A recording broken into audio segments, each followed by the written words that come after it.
Olá pessoal, hoje à noite estamos entrando em um mundo onde só de nascer mulher já era um problema. Imagine acordar em uma cama de palha dura, com um cheiro de fumaça impregnado nas roupas, um pouco de palha no cabelo e zero expectativa de que o dia vá te tratar com dignidade. É isso.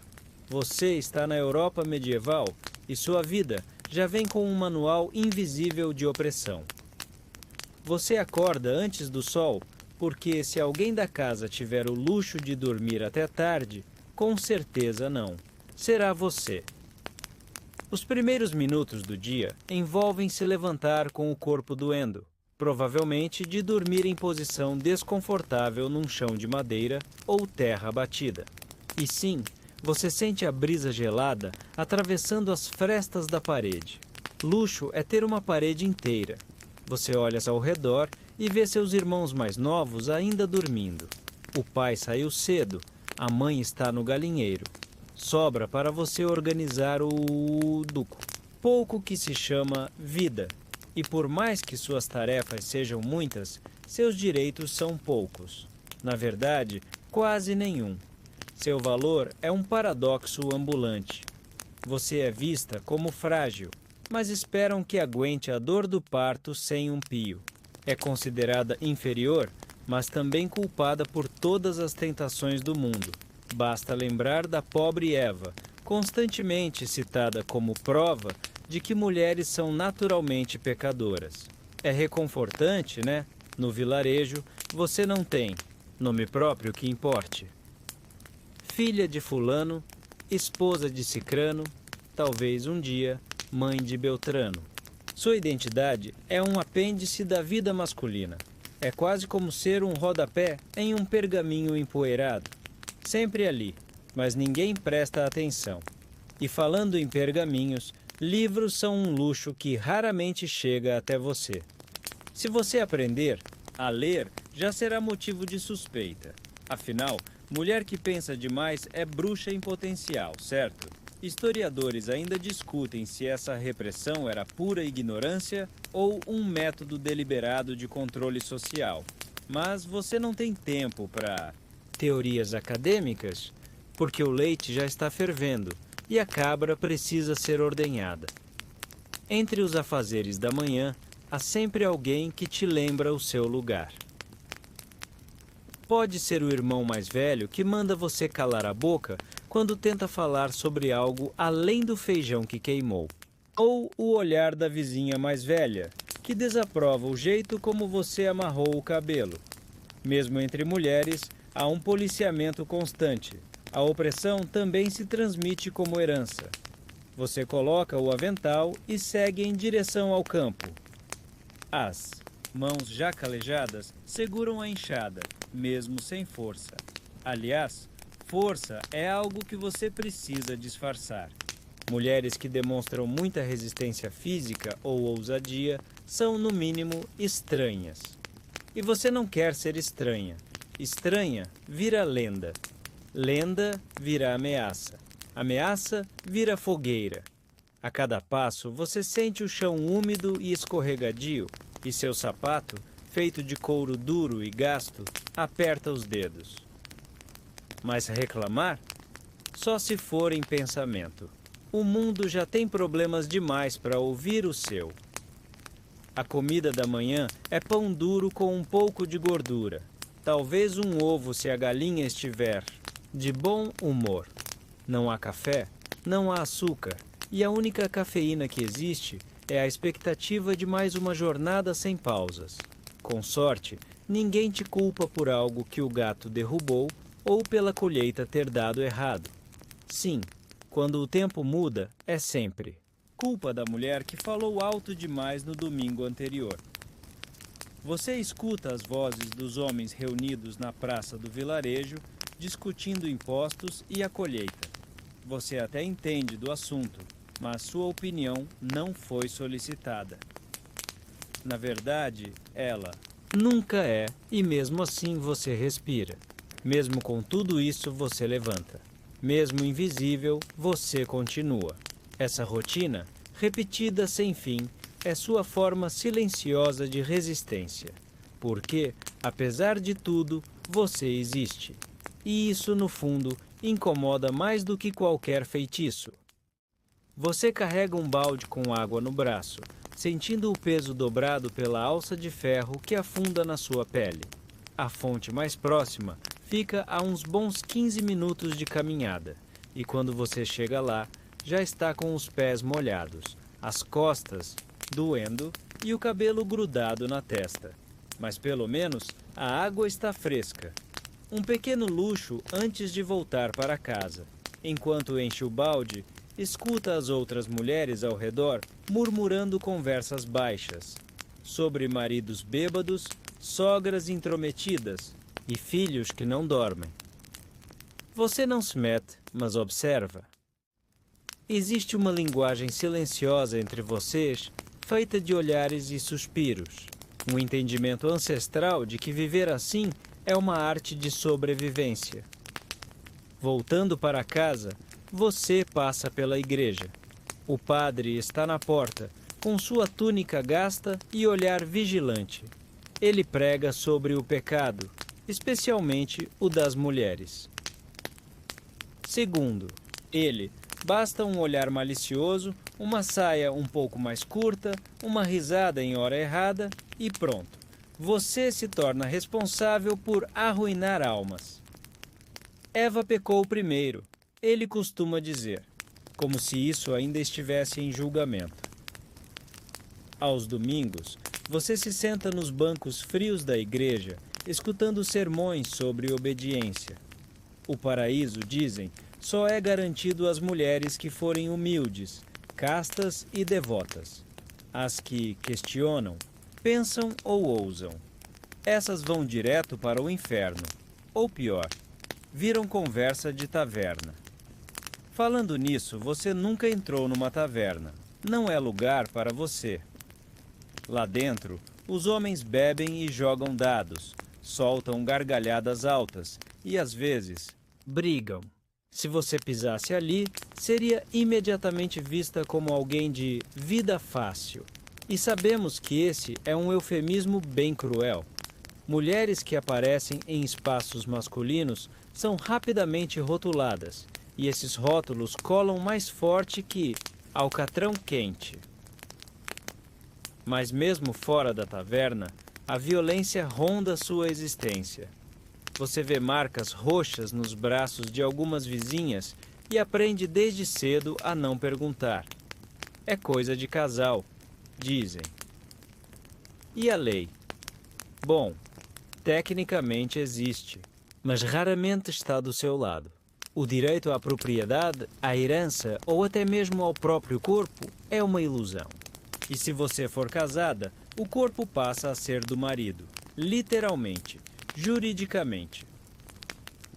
Historiadores ainda discutem se as leis da época eram realmente tão explícitas na submissão feminina ou se a aplicação era mais flexível. Mas, para você, tanto faz, porque, na prática, sua autonomia é quase zero. Você lembra da história de uma mulher do vilarejo vizinho. Ela foi vista andando sozinha na floresta, colhendo ervas. Só isso. Dias depois, acusaram-na de bruxaria. Dizem que a viram conversando com o vento, que sabia curar febres, que o gato dela tinha olhos muito humanos. Foi levada à força e nunca mais voltou. Bruxa, disseram. Mas você lembra que ela apenas era gentil. Desde então, você toma cuidado com tudo. Com o que diz, como anda, com quem olha. Até sorrir pode ser perigoso se feito na hora errada. Uma risada mal interpretada e sua vida vira uma tempestade. Mesmo na infância, não houve muita trégua. Se fosse menino, teria aprendido a lutar com paus, a correr sem camisa, a cair e levantar com orgulho. Mas sendo menina, te ensinaram a calar, a costurar e a abaixar os olhos. As bonecas são feitas de pano velho e os jogos envolvem imitar casamentos. O treino para a submissão começa cedo e o casamento em si... esse é um capítulo à parte. Você sabe que não vai escolher seu marido. Sua família irá decidir por você, de acordo com alianças, posses, reputações. Amor? Isso é para trovadores cantarem, não para gente como você. O romance é um privilégio reservado às histórias de castelos e damas nobres. Você é do campo. O mais próximo que chega de romance é a esperança de não ser espancada. Na noite de núpcias, você conhece uma moça que casou aos 12. 12. Ainda parecia uma criança. Porque era. Mas isso é comum. A idade legal para casar varia de região para região, mas em quase todas, basta atingir a puberdade. O corpo amadurece e a sociedade interpreta isso como sinal de prontidão, como se a biologia fosse um contrato social. Ainda. Assim, a vida segue. Você aprende a rir, mesmo que baixinho, a encontrar beleza nos detalhes, no cheiro da lenha queimando, no barulho das galinhas, na textura de um tecido bem tecido. Você se agarra a esses momentos como um náufrago agarra uma tábua. E essa é a maior resistência, continuar humana quando o mundo te trata como sombra.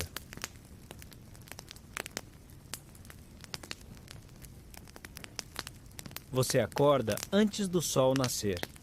De novo. O céu ainda está cinza e a bruma paira sobre o vilarejo como um cobertor úmido. O ar cheira a terra molhada e a estrume, e o chão de barro gruda sob seus pés descalços, enquanto você tateia no escuro em direção ao galinheiro. As galinhas cacarejam quando você abre a porta, e uma delas tenta escapar. Você a segura com habilidade, já acostumada com essa pequena batalha matinal. Os ovos ainda estão quentes quando você os recolhe. Com cuidado. Um deles está rachado e você decide cozinhá-lo logo. Não dá para desperdiçar nada.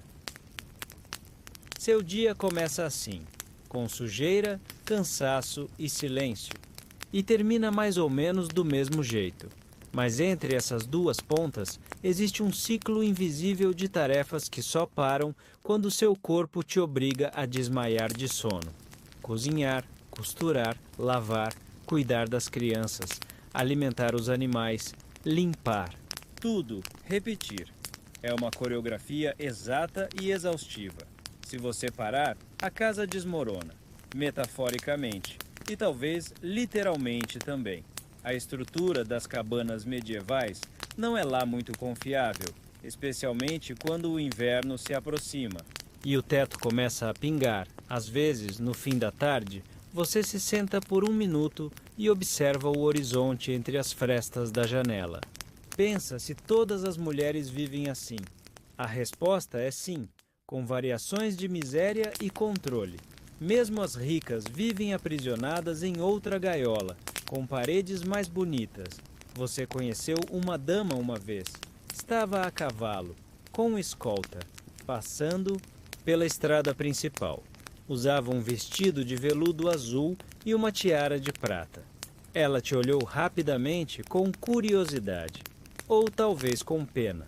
Mas havia algo nos olhos dela que você reconheceu. Cansaço.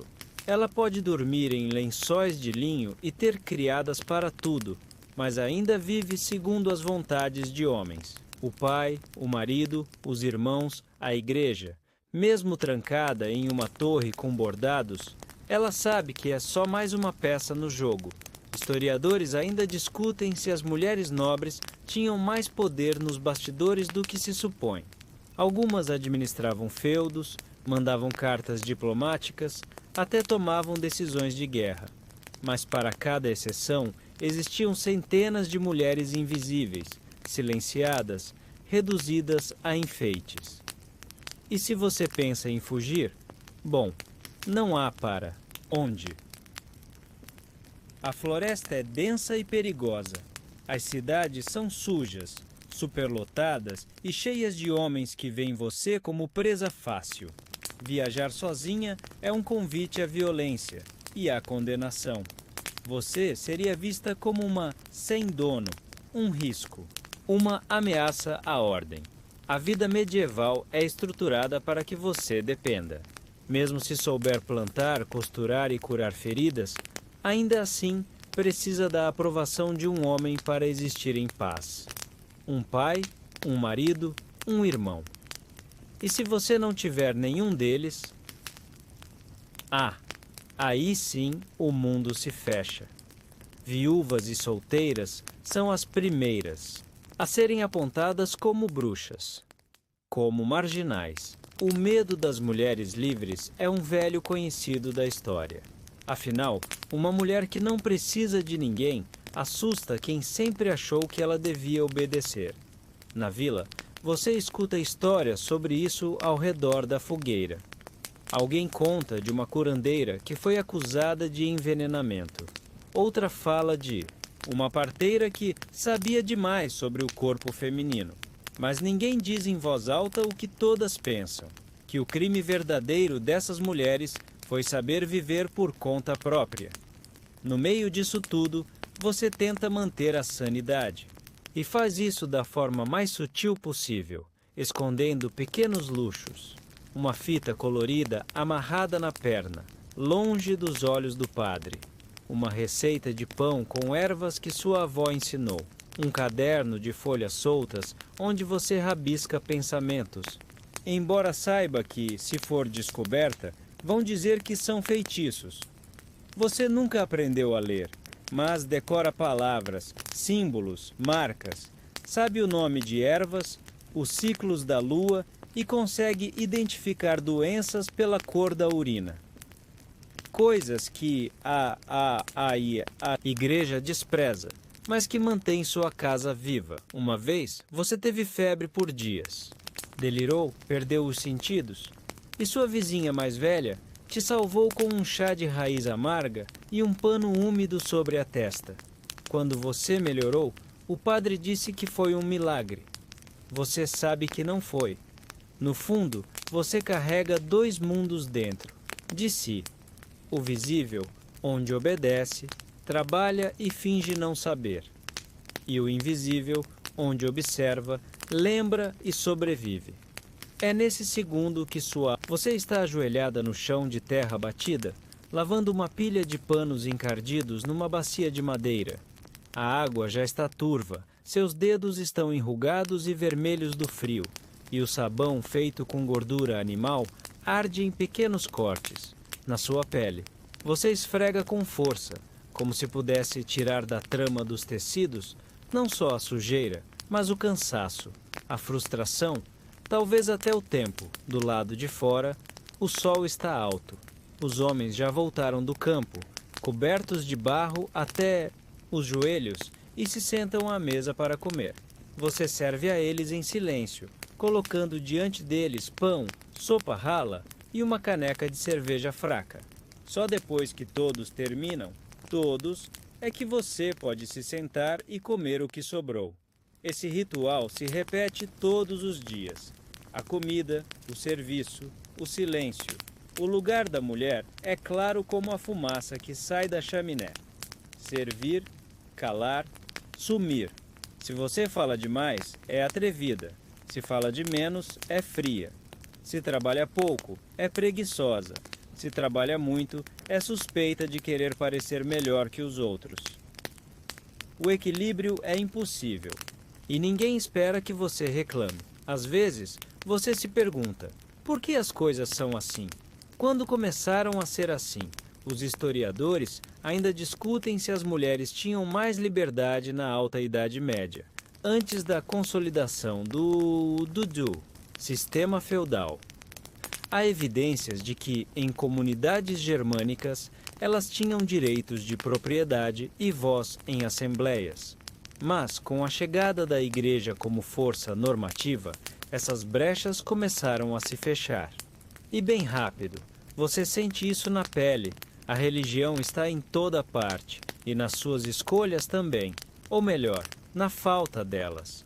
Se você tivesse nascido em uma cidade, talvez pudesse entrar para um convento, viver em clausura, longe de homens, com um pouco mais de autonomia. Mas na vila, a única clausura possível é a da rotina. Não que a vida das freiras fosse livre de opressões, mas pelo menos elas tinham acesso a livros, a papel, tinta, silêncio e, às vezes, a ideias perigosas. Mas você não tem essas rotas de fuga. Então, sua mente faz o que pode. Se distrai.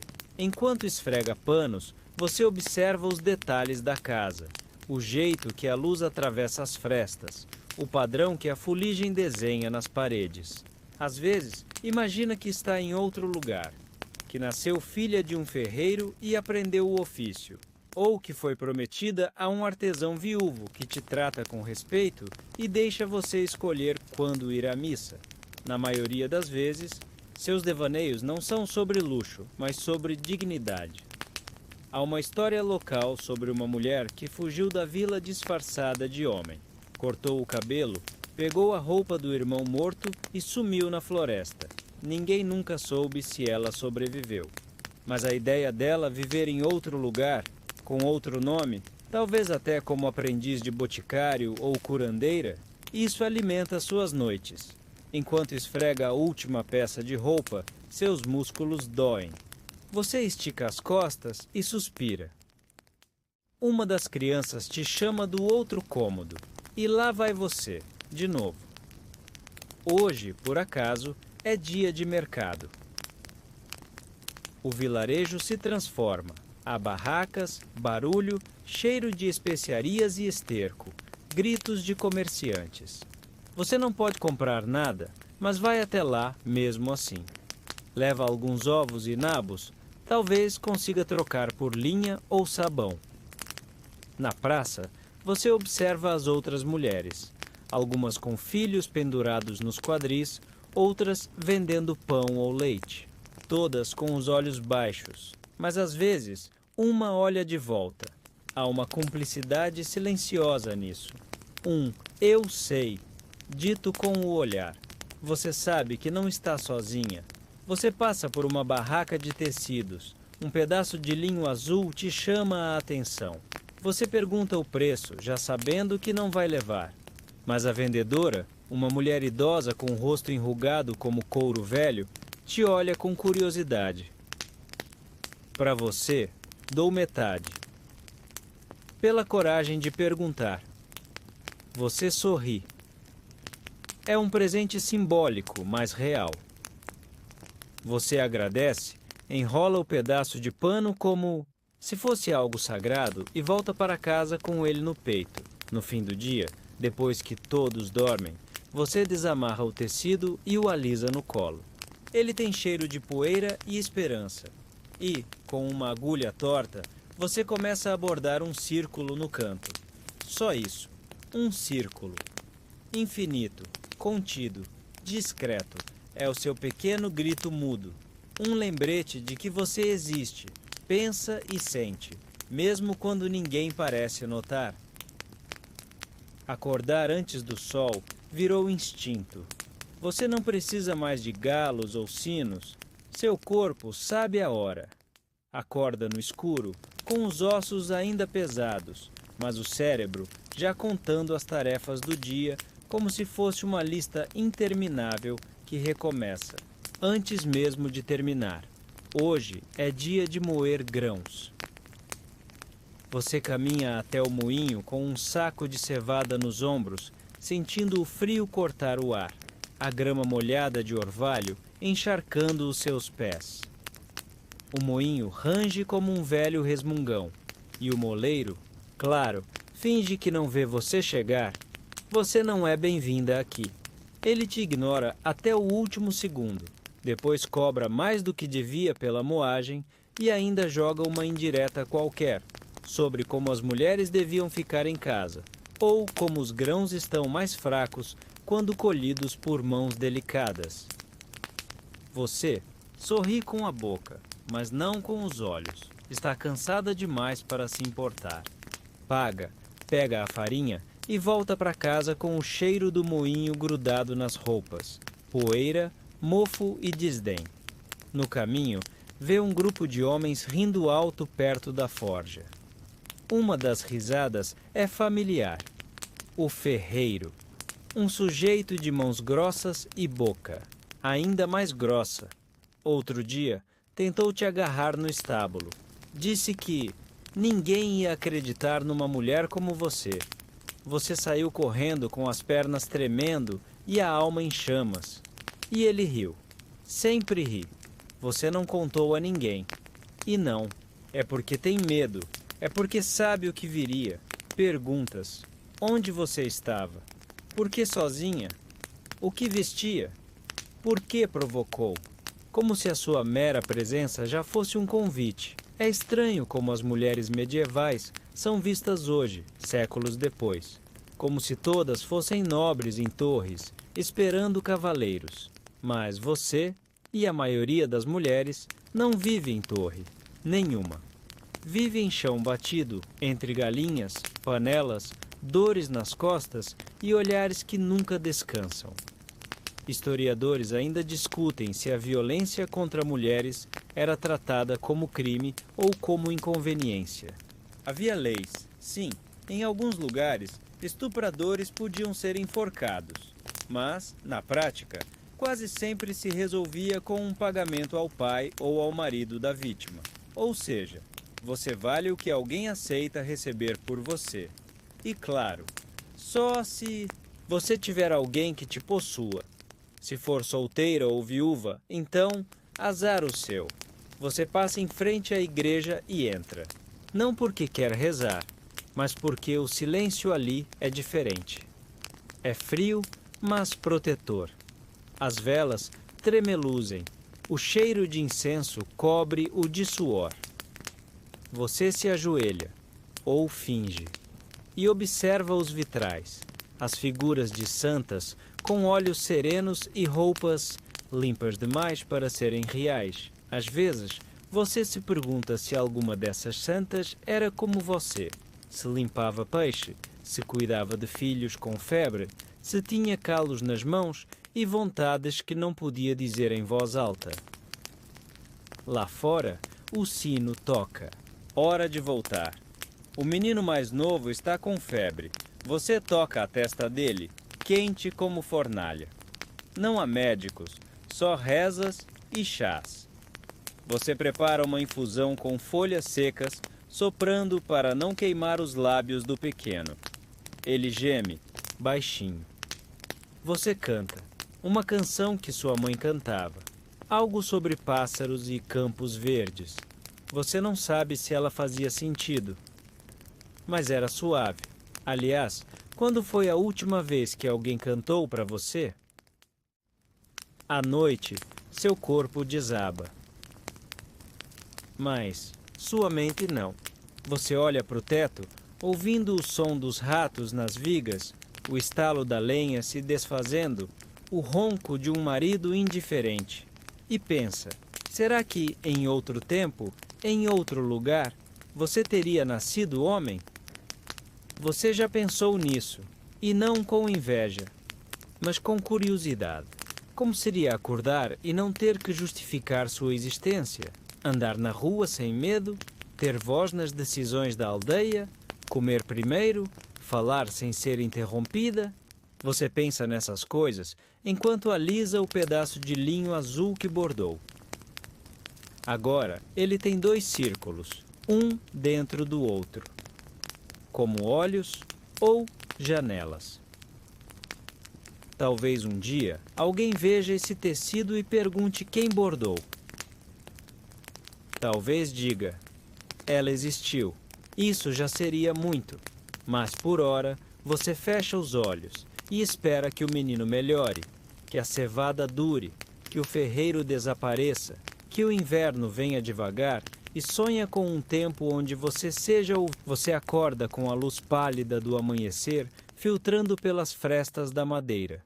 Os ossos ainda pesam e os músculos protestam, mas não há tempo para preguiça. Nunca há. O menino dorme mais tranquilo. A febre recuou um pouco durante a noite. Isso, por si só, já é uma pequena vitória. Você sorri de leve, um sorriso cansado, mas sincero. O dia de hoje, no entanto, traz uma tensão diferente no ar. É dia de feira. Uma vez por mês, os moradores da vila se reúnem na praça. central para trocar mercadorias, fofocas e olhares. Para os homens, é um dia de negócios. Para as mulheres, é uma dança cuidadosa entre 1000 papéis. Vender, comprar, evitar olhares indesejados e fingir que tudo está bem. Você veste sua melhor túnica, que, convenhamos, ainda tem manchas, de caldeirada e foi remendada mais vezes do que você consegue contar. Prende o cabelo e segura firme a cesta com os pães que assou na madrugada. Cada pão é uma pequena esperança. Talvez você consiga trocá-los por um pouco de sal, ou, se tiver sorte, por tecido. A caminho da feira, você se junta a outras mulheres. É curioso como a dor cria laços silenciosos. Vocês andam juntas como um bando de aves cansadas, protegendo umas às outras com presença e olhares cúmplices. Chegando à feira, o barulho te atinge como uma onda. Pregões, risadas, gritos de crianças, tilintar de moedas. O cheiro é uma mistura de peixe defumado, esterco, cebola e suor. Mas ali também há vida, cores, sons, movimento. É um dos poucos momentos em que a vila parece um lugar onde o tempo existe, onde algo pode mudar. Você monta sua pequena banca entre a vendedora de legumes e uma senhora que tricota meias de lã. Em menos de 1 hora, já vendeu 4 pães e trocou 2 por uma tira de couro. Um rapaz tenta te pagar com um favor em vez de moeda. Você recusa com um olhar, que diz mais do que 1000 palavras. Ele ri e vai embora. Você não ri de volta. E então, no meio da feira, você vê algo incomum. Uma mulher cavalgando sozinha. Ela veste roupas que lembram as da nobreza, mas sem exageros. Seus cabelos estão presos num lenço escuro, o olhar firme. As outras mulheres também notam. Murmúrios se espalham. Quem seria ela? Uma viúva rica? Uma curandeira? Uma herdeira renegada? Historiadores ainda discutem se mulheres realmente tinham autonomia para viajar sozinhas na Idade Média. Há registros de comerciantes viúvas, freiras em missão e até aventureiras, mas eram exceções. A norma era clara: mulher viaja apenas com autorização ou companhia masculina. Sozinha? Só se quisesse arranjar problema. A mulher desmonta do cavalo e caminha até a banca de ervas. Compra algumas raízes e troca palavras com a vendedora. Sua presença é como uma faísca em um celeiro seco. Todo mundo repara, mas ninguém fala. Alto. Você sente algo estranho, uma mistura de admiração e inveja. Ela não anda como quem pede licença, ela anda como quem pertence. Você não se atreve a se aproximar, mas seus olhos seguem cada passo dela. E por um segundo, só um segundo, ela também olha para você e sorri. Um sorriso pequeno, fechado, mas você o sente como se fosse luz de sol no rosto depois de um inverno longo. A feira segue. Você volta a vender, trocar, recusar, sorrir. No fim do dia, está com menos pães, mais farinha e o mesmo número de perguntas sem resposta. De volta em casa, as crianças correm até você. Uma delas derruba um pouco da farinha. Você não briga, só suspira e começa a limpar. É assim. Todo esforço parece sempre virar poeira. Na hora da ceia, o marido reclama do gosto do ensopado. Diz que você devia temperar melhor, que sua mãe cozinhava melhor, que talvez sua irmã saiba cozinhar de verdade. Você não responde, nem por medo, nem por fraqueza, mas porque o silêncio às vezes é mais forte que qualquer palavra. Ele não percebe, nunca percebe. Antes de dormir, você observa a tira de couro que conseguiu na feira. Pensa em fazer uma alça para o balde, ou talvez um fecho para a sacola de pano. tantas possibilidades, tão poucas certezas. E então, pela primeira vez em muito tempo, você pega a linha e o tecido azul. Borda, devagar, em silêncio. Um círculo novo. Desta vez, com um raio saindo dele, como se fosse um sol. Você não sabe. Por quê? Só sabe que precisa bordar. Talvez amanhã as coisas não mudem, mas essa linha, essa escolha silenciosa, já é uma pequena... Você acorda antes do sol. A casa ainda está envolta no silêncio escuro da madrugada, exceto pelos pequenos sons do mundo acordando. Uma galinha cacarejando sonolenta no galinheiro, um rato correndo sob o assoalho, o leve ronco do marido virado. De lado, você se levanta devagar. As pernas doem, de novo. Talvez seja reumatismo ou só a idade, mas não há tempo para dor. Nunca há. Hoje é dia de lavar, e lavar, na sua realidade, não significa uma ida rápida ao tanque com sabão perfumado. Significa um caminho de quase uma légua até o rio, com um feixe de roupas sujas no ombro, um pedaço de sabão artesanal e o desejo fervoroso de que não chova no meio do processo. Você sai com as outras mulheres, sempre em grupo. No caminho, conversam baixo, cochicham fofocas mornas, reclamam dos maridos e trocam dicas sobre como tirar cheiro de urina de pano grosso. Chegando ao rio, você se ajoelha na beirada enlameada. A água está gelada, mas não há escapatória. As mãos entram primeiro, depois as roupas. Você bate, torce, esfrega, mergulha. Um vestido de lã mais pesado te puxa para a frente e molha a barra da sua saia. Você xinga baixinho e uma das mulheres ri, uma risada real, daquelas que quebram o peso das horas. Enquanto esfrega um lençol manchado, sua mente vagueia. Pensa na mulher da feira, a que andava sozinha, montada num cavalo. Será que ela lava suas roupas? Ou será que paga alguém para isso? Ou, mais provável, será que ela simplesmente tem o direito de não se preocupar com nada disso? Historiadores ainda discutem se havia lavanderias comunitárias nas aldeias medievais. Alguns registros indicam que em vilas maiores havia tanques compartilhados, mas a maioria das mulheres, especialmente camponesas, lavava as roupas no rio em condições que hoje seriam chamadas de insalubres. O sabão, feito com gordura e cinzas, irritava a pele, e a água gelada causava doenças nas articulações. Você sabe disso não por livros, mas por dor. Dor real, em carne viva. Seus dedos, vermelhos, rachados, doem mais a cada movimento.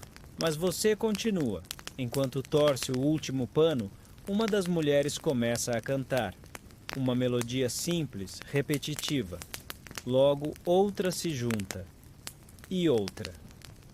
Até que vocês estão ali, um grupo de mulheres de mãos calejadas, cantando baixinho entre as pedras do rio. A canção não tem letra, ou se teve, se perdeu no tempo. Mas tem ritmo, e isso basta. De volta à vila, você estende as roupas em cordas, improvisadas entre estacas de madeira e galhos de árvores. O vento sopra e as peças dançam no ar como bandeiras de guerra silenciosa. Você mal tem tempo de respirar antes que outra tarefa te chame. Um dos filhos se machucou brincando. Arranhão no joelho. Você lava, sopra, faz curativo com tecido, velho e chá de calêndula. Depois, cozinha uma papa rala com o que restou da farinha. Serve primeiro as crianças, depois o marido. Você come por último, sempre por último, e então vem o entardecer, e com ele o chamado para a missa. Você não tem escolha. Mesmo exausta, mesmo com o corpo doendo, mesmo com a alma em pedaços, você se cobre com o véu de linho e caminha até a igreja. porque ali, entre os bancos duros de madeira e o cheiro de vela queimada, você pelo menos é vista. Ou acha que é.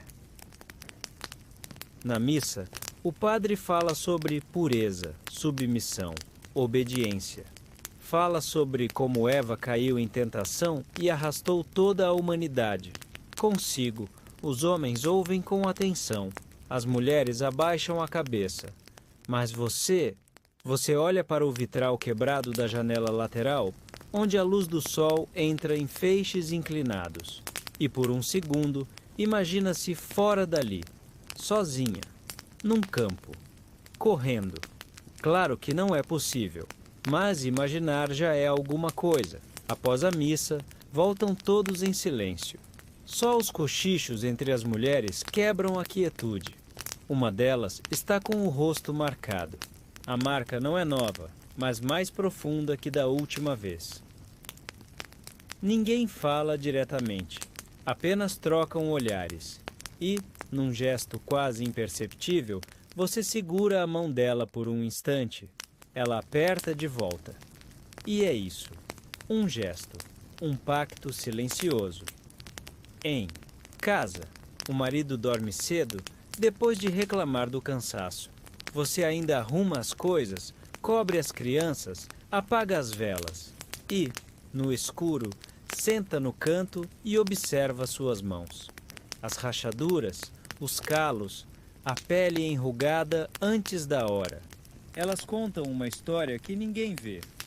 Você fecha os olhos e, pela primeira vez em dias, sorri com os lábios, não só com os olhos, talvez porque, mesmo no meio de tudo isso, você ainda canta, ainda sorri, ainda borda sóis invisíveis em tecidos. Noite adentro, o vento uiva pelas frestas das tábuas. Você acorda com o som de madeira estalando, não por perigo, mas porque o frio voltou. Sempre volta. Você se encolhe debaixo das mantas finas, puxando os joelhos até o peito, como fazia quando era menina. Só que agora você tem filhos para cobrir também. E um marido que se vira e resmunga, se sente o frio chegando perto dele. Você se levanta antes do sol de novo. Hoje é dia de feira, o que significa andar até a vila vizinha, com cestas nos ombros e uma longa lista mental do que tentar trocar. Ovos por farinha, lã por sabão, queijo por pregos. Talvez você consiga um pouco de linha, ou agulhas novas. Suas mãos não suportam mais costurar com pedaços enferrujados. Você caminha. Sempre caminha. E como sempre, você não está sozinha. Outras mulheres vão com você. São como uma procissão silenciosa, cada uma carregando o peso das tarefas, das expectativas e das esperanças minúsculas como sementes. A feira, quando finalmente aparece no horizonte, é barulhenta e colorida. Mas isso não a torna mais acolhedora. Como mulher, seu espaço ali é restrito. Você deve evitar olhar nos olhos dos homens que vendem ferramentas. Deve cobrir o cabelo com mais cuidado ao passar diante do juiz da vila. E deve, acima de tudo, lembrar que um passo em falso pode trazer fofocas que duram anos. Historiadores ainda discutem se as mulheres medievais tinham liberdade econômica real ou apenas aparente. Alguns registros de contratos e guildas sugerem que, em certos lugares, elas podiam vender produtos ou administrar propriedades. Mas, na maioria das vilas, especialmente entre os camponeses, qualquer poder econômico feminino vinha com um asterisco. Só se o marido permitisse, só se ninguém reclamasse, só se ela não ousasse parecer mais próspera do que ele. Você se lembra disso enquanto tenta vender um pequeno pedaço de queijo curado, feito com o pouco leite da vaca magra. O homem olha, cheira, faz cara feia, só para oferecer metade. Do que vale? Você não tem escolha. Aceita.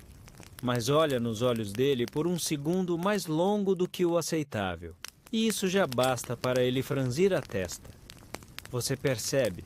Hoje terá que voltar pela estrada mais longa, evitar sussurros, evitar olhos.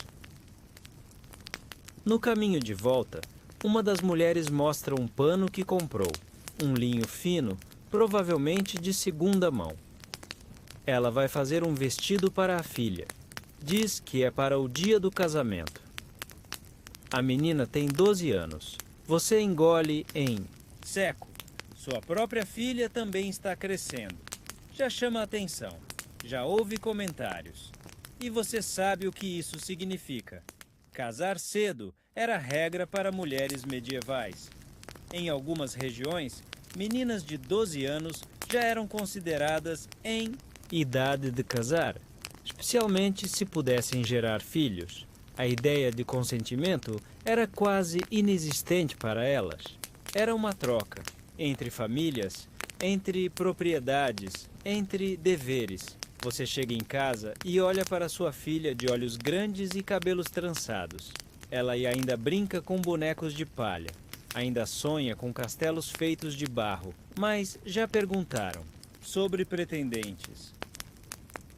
Já sussurraram que está crescendo bem? Você sente uma dor aguda no peito. Então, decide ensinar algo a ela. Hoje. Agora. Enrola uma mecha do cabelo da menina e diz: Vem, vou te mostrar como costurar uma bainha invisível. Ela sorri, orgulhosa. Você sente um nó na garganta, porque sabe que talvez esse conhecimento não a proteja, mas pode, ao menos, dar a ela um pedaço de independência. Enquanto ensinam as mãos, vocês falam dos sonhos. Ela quer ver o mar, quer andar de barco, quer ter um vestido azul da cor do céu antes da chuva. Você ouve e jura em silêncio que vai guardar esses sonhos para ela. Guardar como quem guarda pão seco para dias de fome. Mais tarde, quando todos dormem, você escreve, com carvão, numa tábua escondida, palavras que aprendeu com uma mulher mais velha, uma curandeira que passou pela vila uma vez. Palavras de ervas, de curas, de alertas. Palavras que você não entende totalmente, mas que sente que são importantes. Porque, às vezes, palavras são tudo o que resta. E no escuro, você toca o ombro da filha dormindo e sussurra. Você não é só o que esperam de você.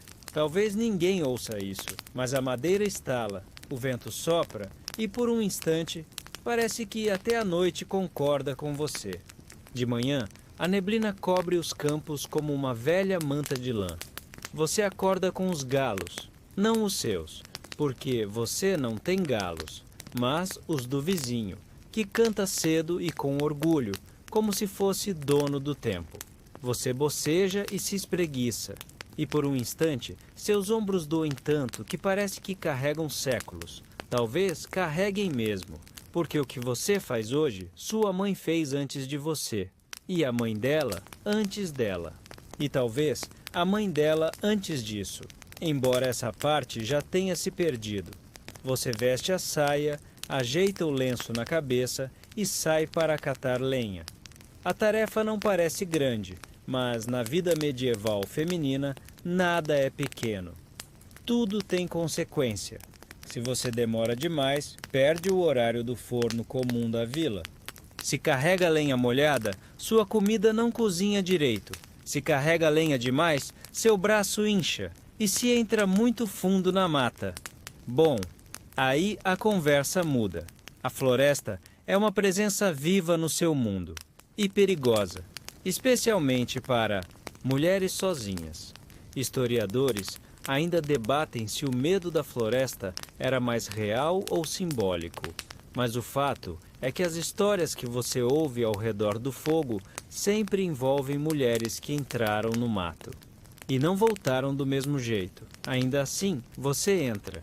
Você conhece os galhos que estalam diferente, os arbustos que escondem espinhos e os sons que não devem estar ali.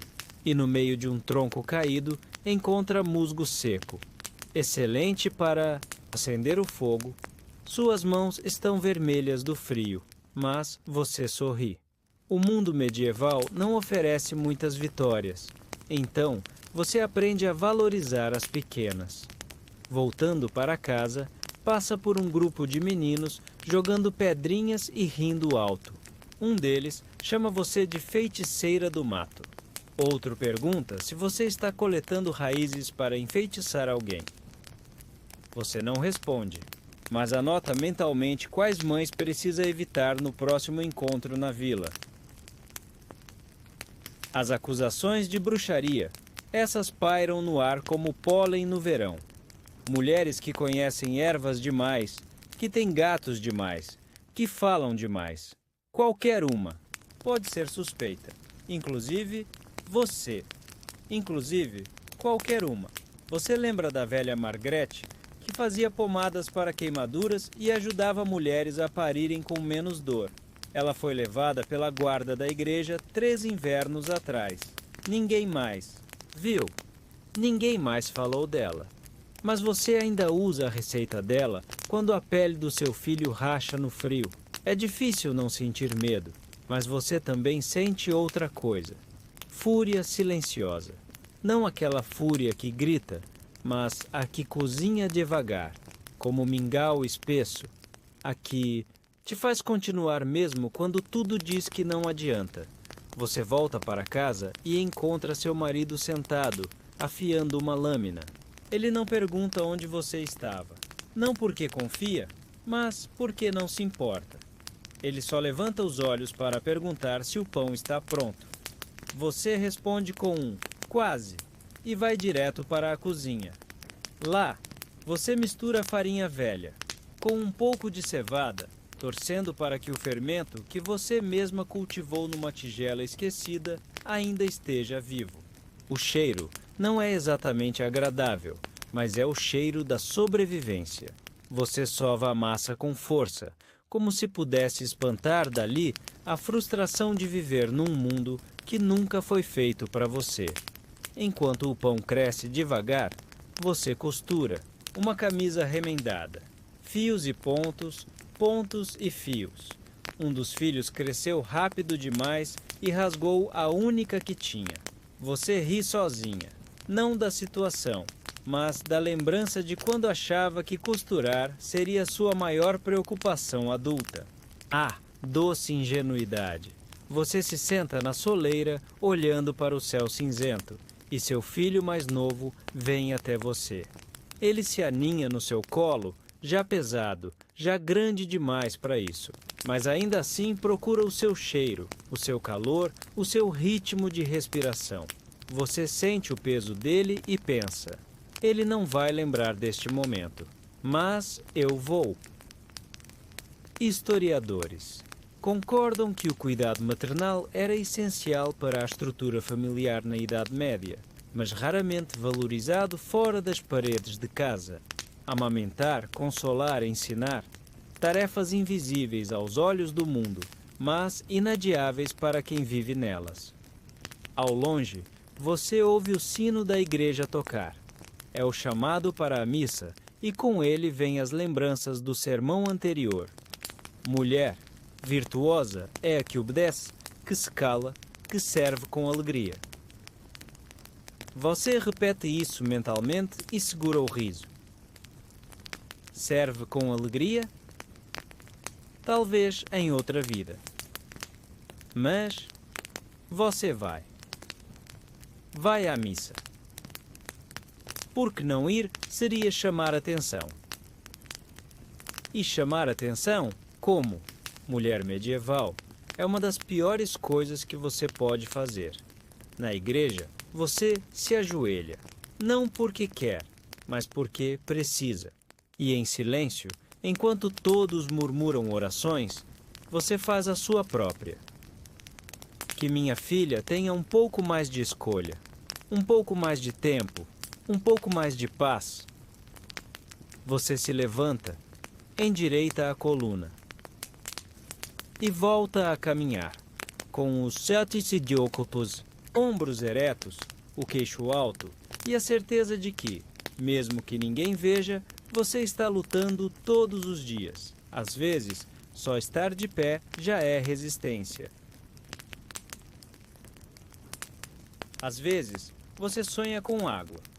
Não água de poço, escura e cheia de lodo, nem da chuva que escorre pelo telhado de palha e pinga sobre sua cama. Você sonha com água limpa, azul, tranquila, daquelas que talvez nem existam no seu mundo, mas que você sente que deveria existir, porque seu corpo anseia por algo além da poeira, da sujeira e do suor.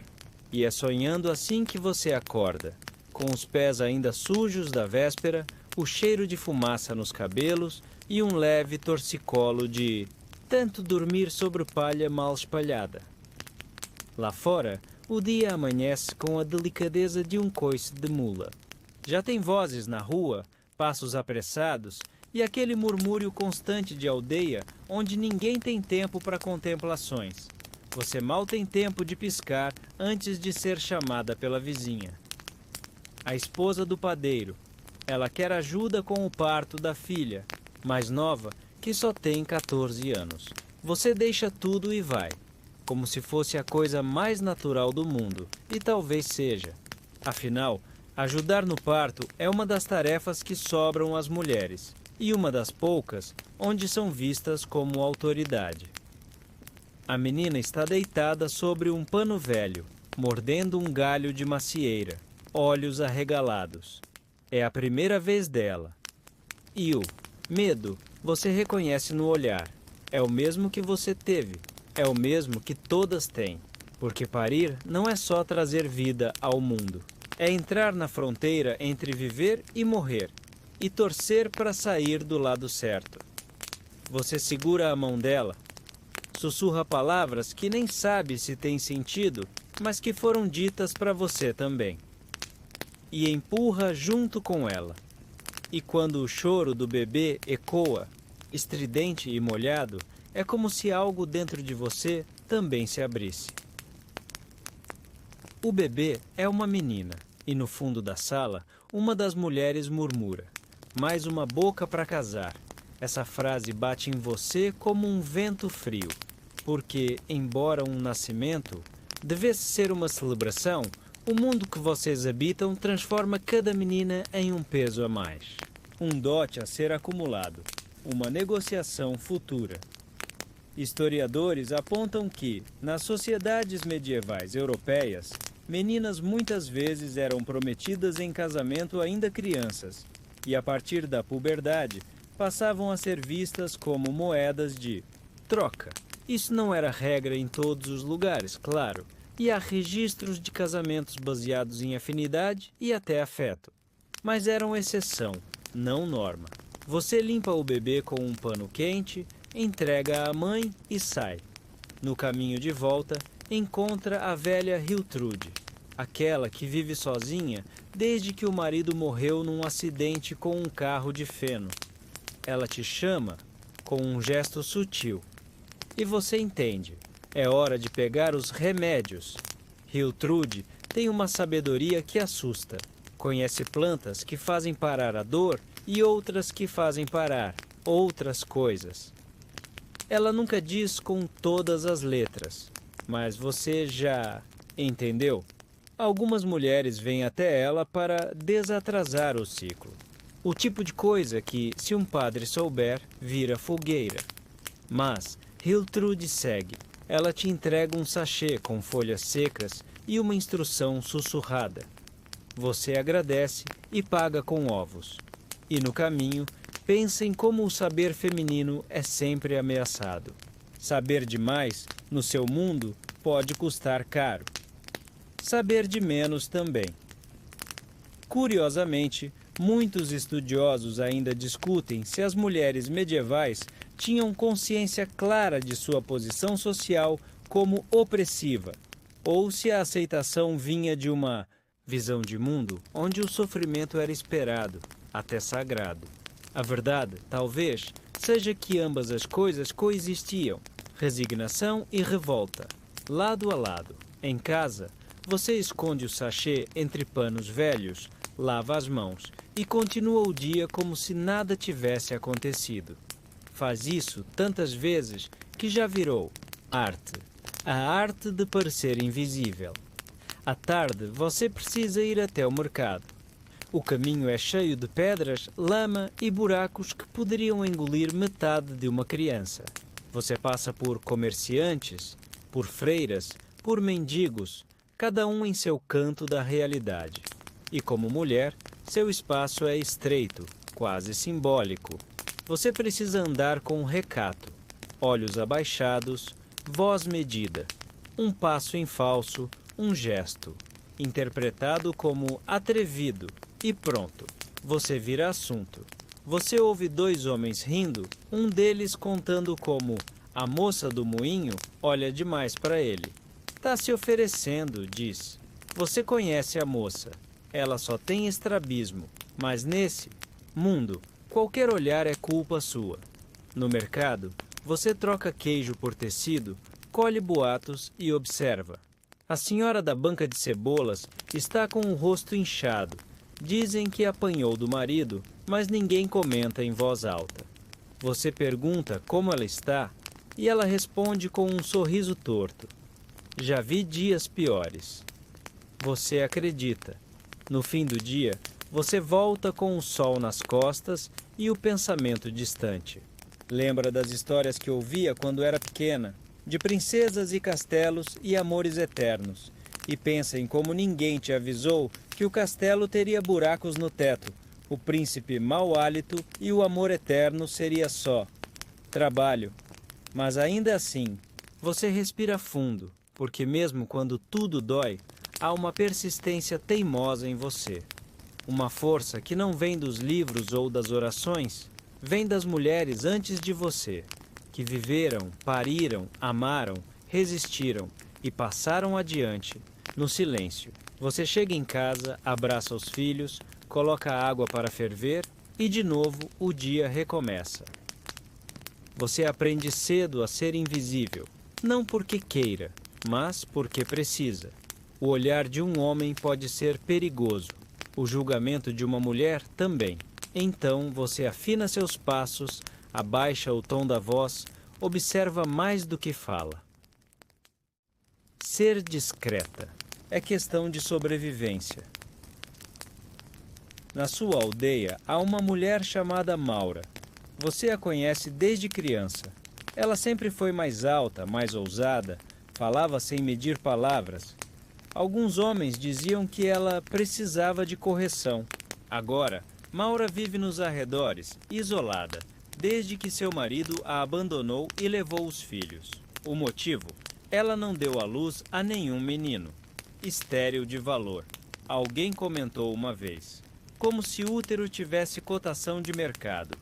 Você às vezes a visita. Leva pão, escuta suas histórias. Ela fala com uma lucidez que assusta. Conta como tentou aprender a ler com um padre local e foi proibida. Ler é coisa de homem, disseram. Como se o mundo escrito fosse feito de uma tinta que sua mente não pudesse decifrar. E é verdade. A educação formal na Idade Média era quase exclusividade masculina. Mulheres que liam eram vistas com desconfiança. As que escreviam, então, suspeitas de bruxaria, heresia ou ambos. Ainda assim, havia exceções, como Hildegarda de Bingen e Christine de Pisa, mulheres letradas que desafiaram convenções. Mas para cada uma delas, havia milhares que sequer sabiam escrever o próprio nome. Você pensa nisso ao ver Maura rabiscar algo na terra com um galho seco. Letras, números, ou apenas formas para não enlouquecer? Mais tarde, enquanto costura, sua vizinha comenta que Maura é perigosa, que fala demais, que vive sozinha. Você finge concordar, porque sabe que defender é se expor, e você já se expôs demais. Ao entardecer, um grupo de homens aparece na praça central.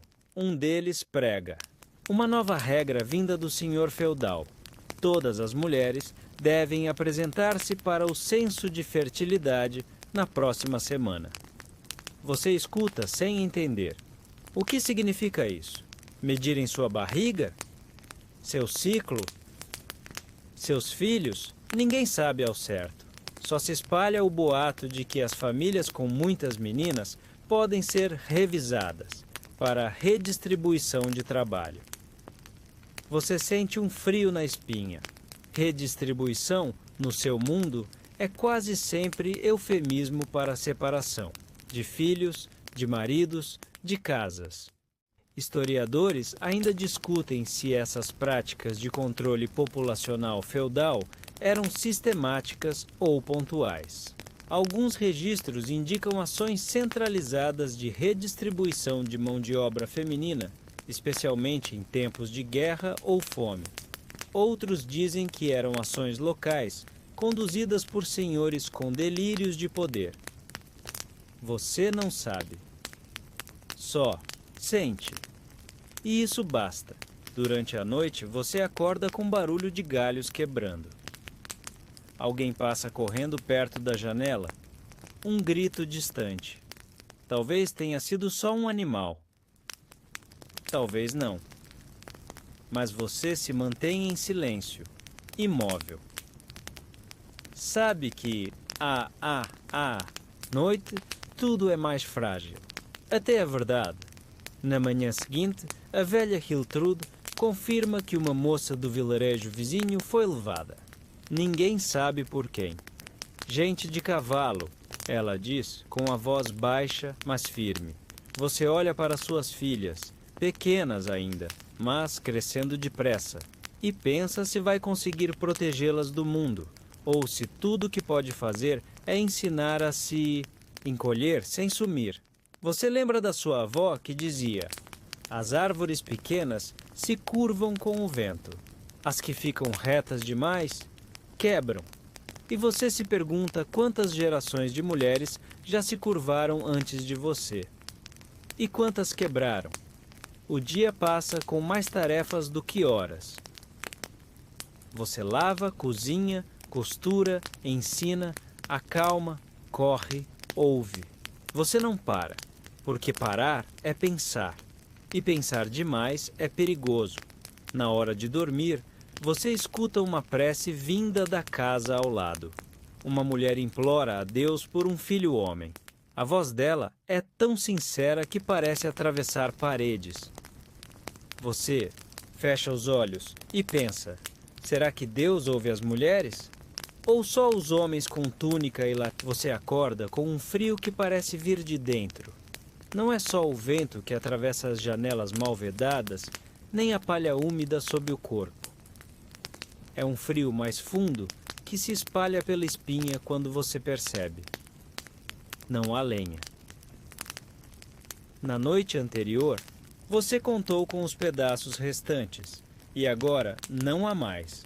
O bosque mais próximo fica a meia légua, mas sair sozinha antes do sol nascer é perigoso. Você já ouviu histórias. Todos ouviram. Então você espera a luz.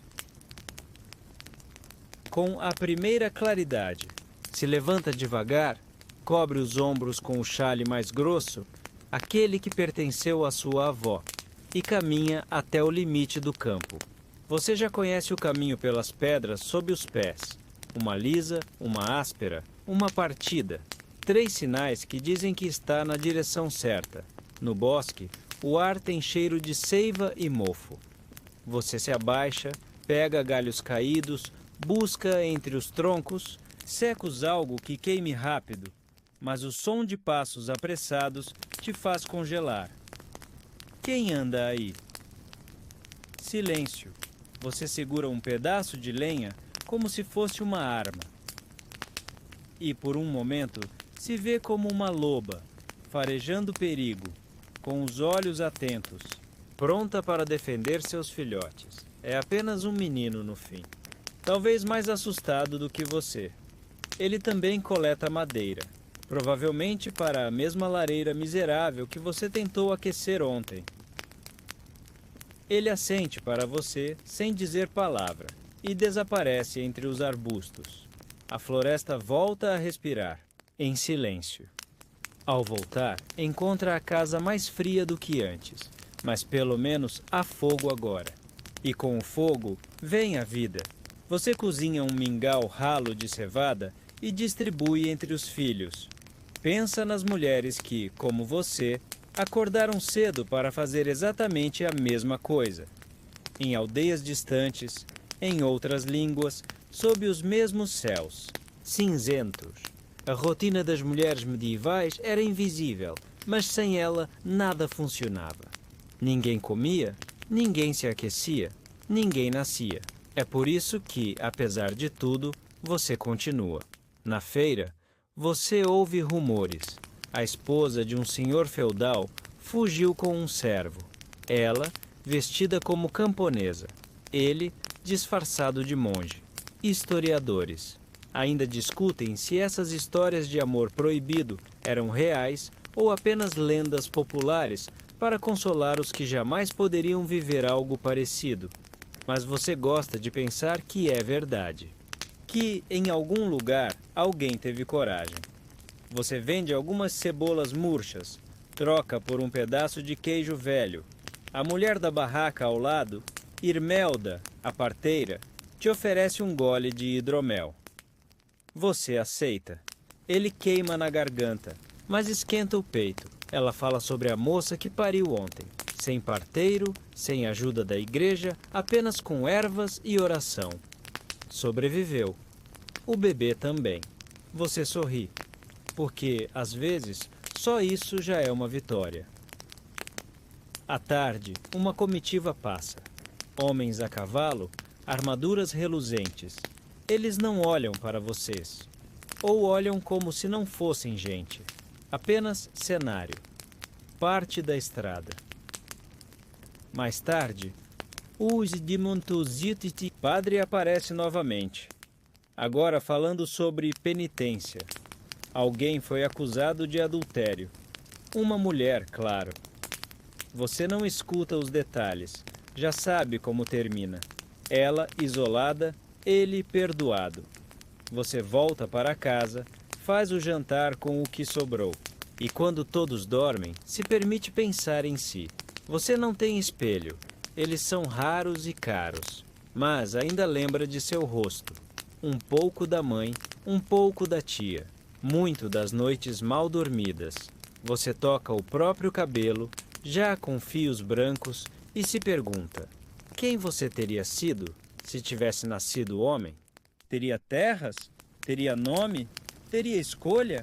E quem você poderia ser se tivesse nascido hoje? Mas o fogo baixa, o tempo esfria e as perguntas voltam a dormir. Lá fora, uma coruja pia. Você fecha os olhos e agradece por estar viva, por ainda ser. Você, apesar de tudo que tentaram te tirar, porque ser mulher. O dia seguinte começa com um pedido inesperado. Você está na beira do poço, puxando água com a velha corda áspera, quando uma jovem se aproxima. Ela tem rosto limpo, mãos pequenas e uma expressão tensa. Dessas que só aparecem quando a pessoa está prestes a contar um segredo. Ela hesita, olha para os lados e então diz: me disseram que você entende de ervas. Você entende, sim, não por escolha, mas por necessidade. Aprendeu o que cura e o que esconde. Porque ninguém vem salvar uma mulher. Ela mesma é sua parteira, sua curandeira, sua confidente. A jovem explica. Está grávida e desesperada. Você sente o coração apertar. Não por julgamento, mas por memória.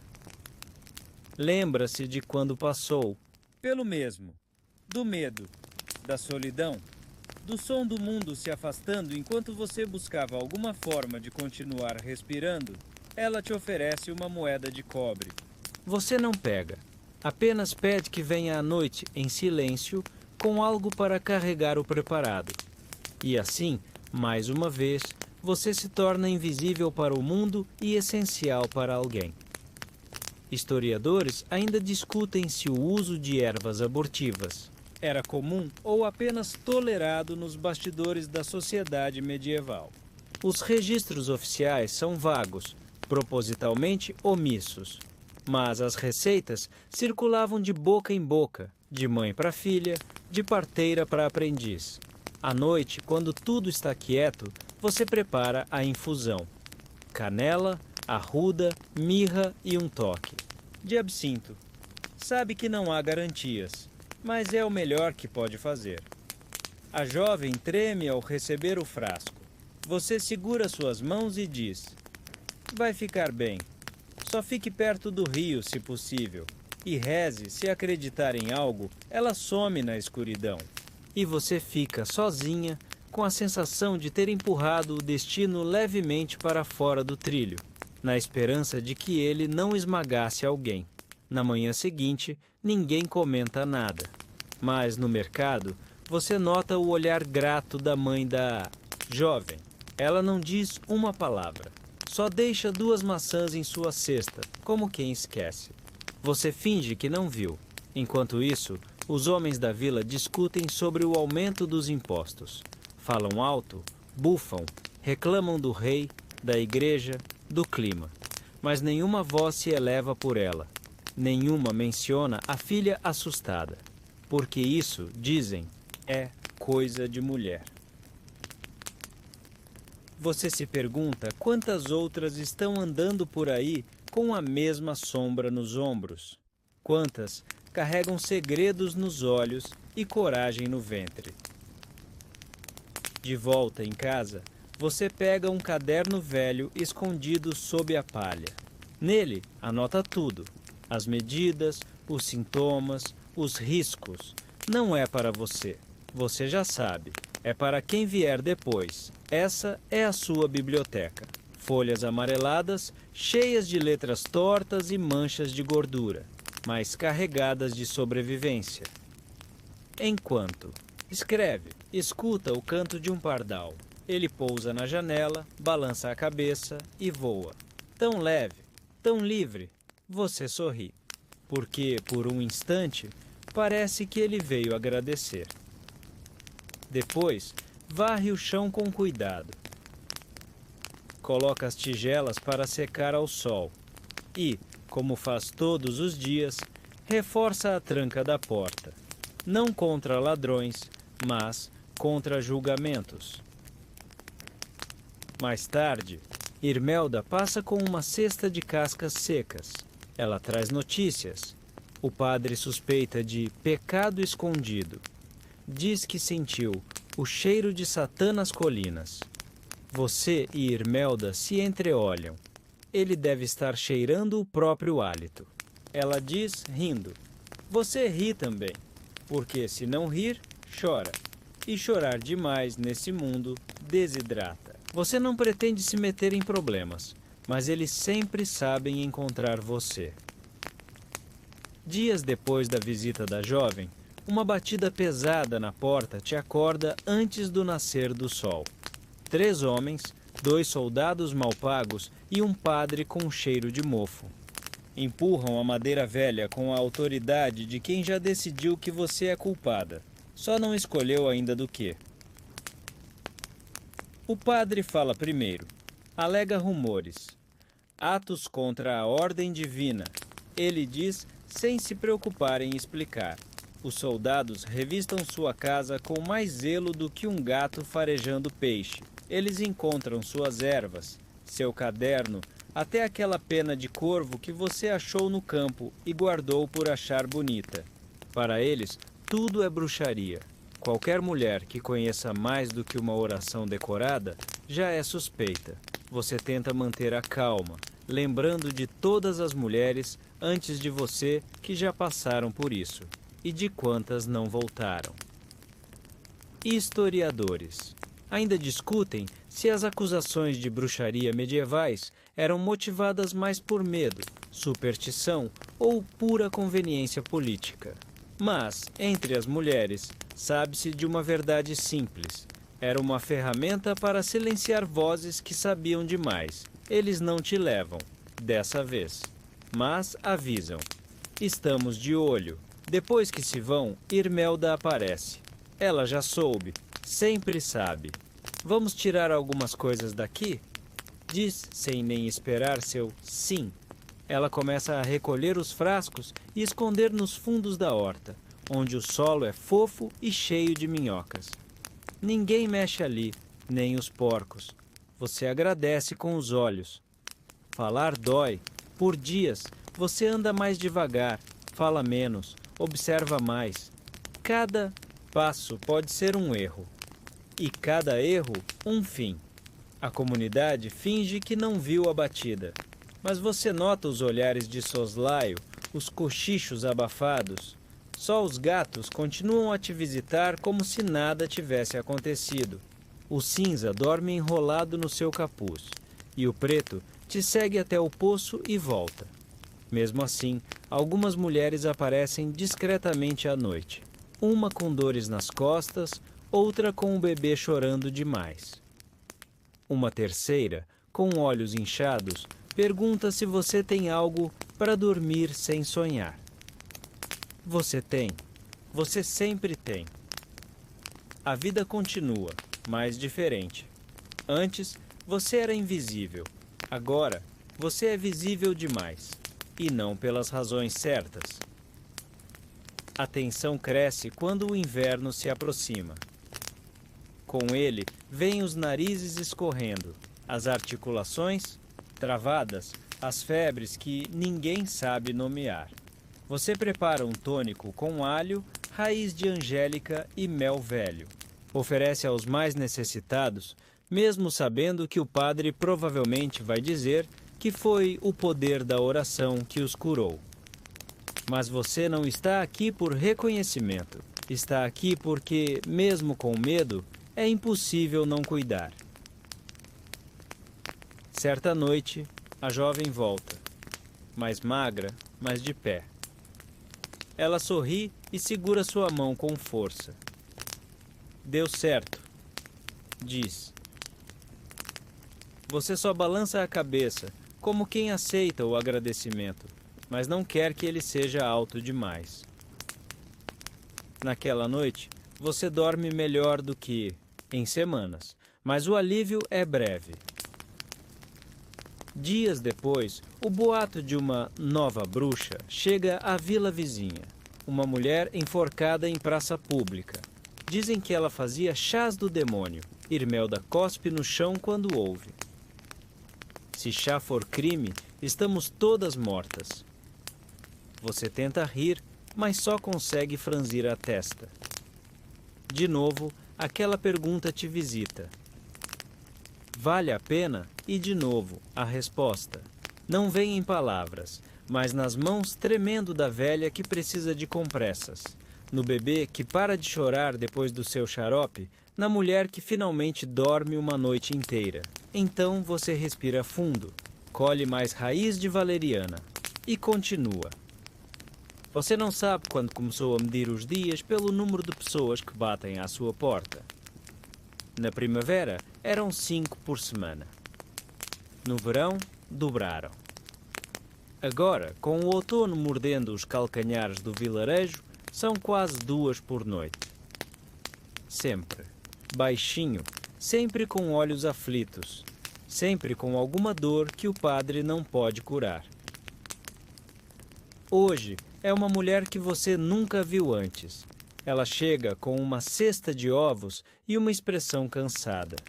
Na outra mão, segura o próprio braço como se quisesse impedir que o ombro caísse fora do corpo. Trabalhei demais no tear, diz ela, e agora não consigo levantar nem uma pena.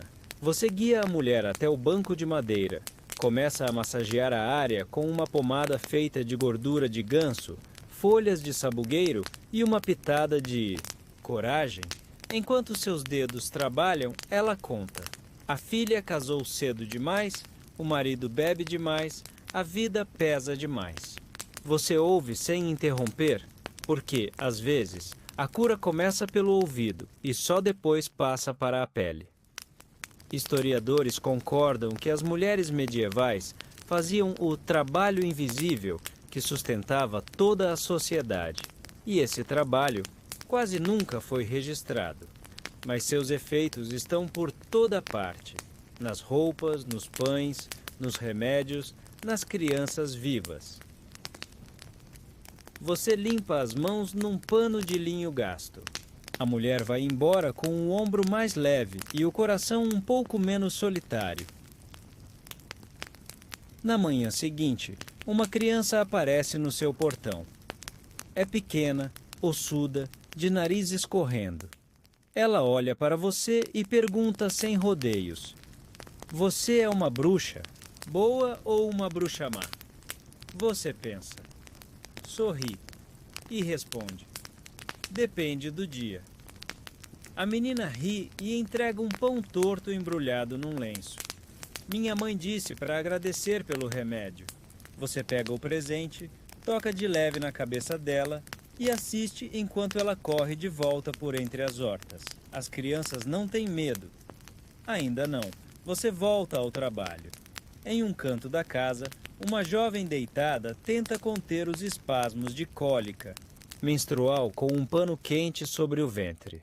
Você ferve água e adiciona folhas de framboesa, canela e uma pitada de algo que aprendeu com Irmelda, um segredinho que você nunca revela. Você oferece o chá como quem oferece um pacto silencioso. Ela aceita com as duas mãos e o silêncio. Ali, naquele momento, não há igreja, nem senhor feudal, nem inquisidor. Só duas mulheres enfrentando juntas o que ninguém mais quer entender. Você lembra da sua mãe, lembra da expressão dela enquanto remendava roupas e segurava lágrimas ao mesmo tempo. Ela dizia que dor de mulher não era doença, era rotina. E você lembra também da risada dela, que parecia escapulir de dentro do peito nos raros momentos de descanso. No final do dia, quando o sol começa a se esconder atrás do moinho, você senta na soleira com um pedaço de pão e um pouco de queijo. O gato preto, sim, aquele, pula no seu colo como se fosse seu chefe. Ele ronrona alto, com um olhar que diz: fez o que pôde hoje. Não salvou o mundo, mas evitou umas duas catástrofes. Você afaga o pelo dele e observa a fumaça que sai da chaminé da casa de Irmelda. Ela acena de longe e você retribui com o queixo. O mundo não mudou, mas você mudou o dia de alguém. E isso basta, por enquanto. Curiosidade do dia. Mulheres, em algumas regiões medievais, usavam bolsas de couro recheadas de ervas aromáticas penduradas nas saias, não por vaidade, mas para disfarçar os odores da falta de banho. Algumas misturas funcionavam surpreendentemente bem, outras, nem tanto. Historiadores ainda discutem se essas bolsas eram consideradas um símbolo de status, higiene ou superstição, mas para você seria só bom senso. À noite, o céu está limpo. Você deita e observa as estrelas pela fresta da janela. Ali, no escuro, uma sensação de continuidade se impõe, como se você fosse apenas um fio num tecido muito antigo, costurado por mãos que vieram antes e que ainda sussurram dicas no seu ouvido quando você está sozinha. E mesmo que ninguém se lembre do seu nome daqui a 100 anos, talvez alguém ainda use o chá que você ensinou. Talvez alguém ainda conte que uma mulher, um dia, acalmou a dor sem pedir nada em troca. A primeira nevasca do ano chega sem cerimônia. Você acorda com um mundo silencioso demais, aquele tipo de silêncio que só a neve conhece. Um manto branco que cobre até os sons. Ao abrir a porta, sente o frio morder seus tornozelos como um cãozinho impaciente. O vilarejo está enterrado até os joelhos. O ar cheira a lenha molhada, fumaça e sopa de nabos. Hoje ninguém bate à sua porta, e mesmo assim você sabe que o trabalho não acabou. Dentro de casa, as reservas estão apertadas. Há farinha suficiente para mais 2 pães, talvez 3 se for econômico. O queijo já virou sombra de si mesmo, e a última cebola se despede com dignidade da prateleira. Você passa o dia costurando, remendando, cozinhando lentamente aquilo que pode virar caldo. Tudo com calma, tudo com propósito. É estranho. Quanto mais você vive, mais entende que o tempo das mulheres medievais nunca foi realmente delas. O relógio marcava as vontades dos outros. O sino da igreja, o grito do bebê, o ciclo da colheita, o cio das cabras. Mas hoje, na neve, o tempo finalmente parece ser seu. Você pega um livro escondido, um manuscrito velhíssimo que Irmelda lhe deu anos atrás, e lê em voz alta para o gato que finge não se importar. O texto é uma mistura de receitas, simpatias, instruções sobre parto e uma longa reflexão sobre como lidar com um marido bêbado usando apenas vinagre e palavras firmes. Uma parte de você ri. Outra parte sabe que ainda tem vizinhas que precisariam disso hoje. Ao entardecer, uma batida na porta. Você abre com cautela. É uma mulher da vila vizinha. O nariz dela está vermelho como um rabanete e seus olhos estão inchados, como se tivesse chorado por 3 dias seguidos. Ela segura nos braços algo embrulhado. Um bebê, você presume, mas não é. É a mãe, velha, enrugada, imóvel. Morreu esta manhã, ela diz.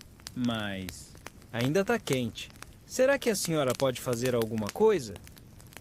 Você nunca teve tanto medo de decepcionar alguém. Faz sinal para que entrem. A filha se senta num canto, balançando os joelhos sem parar. A velha é colocada sobre sua cama. Você acende velas, prepara uma infusão forte de alecrim, hortelã, urtiga e esperança. Começa a esfregar os braços dela, depois os pés, depois o peito. Murmura palavras que nem mesmo você sabe de onde vêm. Por um momento, sente uma leve contração nos dedos da velha. Ou foi só o calor da vela? Não importa. A filha vê também e acredita. Acreditar, aliás, é metade da cura. Você cobre a sua velha com 3 cobertores, dá chá à filha e fica ali. Presente. Testemunha. Parteira de um último suspiro ou de um novo milagre. Historiadores ainda discutem se as chamadas curandeiras eram vistas como vilãs ou heroínas. Mas muitos registros mostram que, para as comunidades, eram simplesmente necessárias. Invisíveis às leis, mas essenciais à vida.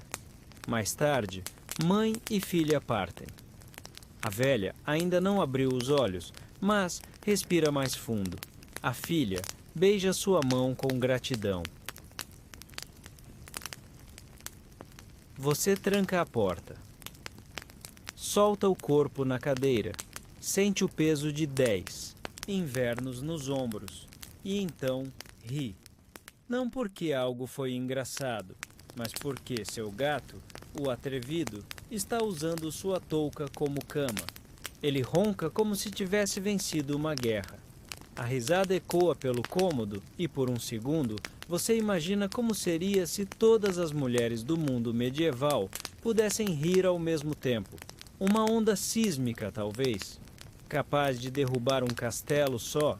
Com a vibração, você não vai salvar todas, mas algumas, sim. E isso tem que ser o suficiente. Curiosidade da noite.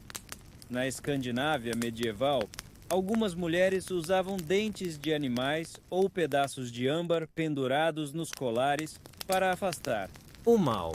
Acreditavam que esses objetos roubavam as doenças do corpo. Você olha para seu próprio colar, feito de pedaços de cerâmica quebrada, presente da sua avó, e imagina se ele também absorve a dor das outras. Talvez sim. Talvez você seja a última linha entre o sofrimento e o silêncio. E talvez, só talvez, essa linha seja mais forte do que parece. Os dias seguintes se desenrolam em uma mistura lenta de frio, neve e silêncio cortante. Você acorda antes do sol, como sempre. Não porque precisa, mas porque o corpo já se acostumou. O fogo na lareira ainda arde com timidez e você o alimenta. Com os últimos pedaços de lenha seca. Lá fora, a vila está mais quieta do que nunca. A neve apagou os ruídos, mas também os rastros, as trilhas entre as casas, a rota para o poço, os caminhos até o moinho. Tudo sumiu. É como se o mundo tivesse esquecido de se mover. Mas você, claro, não pode se dar a esse luxo, porque uma mulher medieval não tem folga, mesmo quando o próprio tempo parece suspenso. Hoje, você precisa lidar com a manutenção de tudo que sustenta a vida. Descongelar a entrada da casa, garantir que os galões de água não se transformem em blocos de gelo e recolher os ovos das galinhas, que, por alguma razão divina ou teimosia biológica, ainda botam. Ao meio-dia, uma figura pequena aparece no horizonte branco. Anda devagar, com passos curtos, como se cada um fosse negociado, com o vento. É uma criança. Quando se aproxima, você reconhece Mirella, a sobrinha de uma costureira da vila. Os olhos dela estão inchados e vermelhos, não por frio, mas por choro. Ela se foi, a menina diz. Você não precisa perguntar quem. Só abraça. É estranho como o luto sempre sabe encontrar sua porta.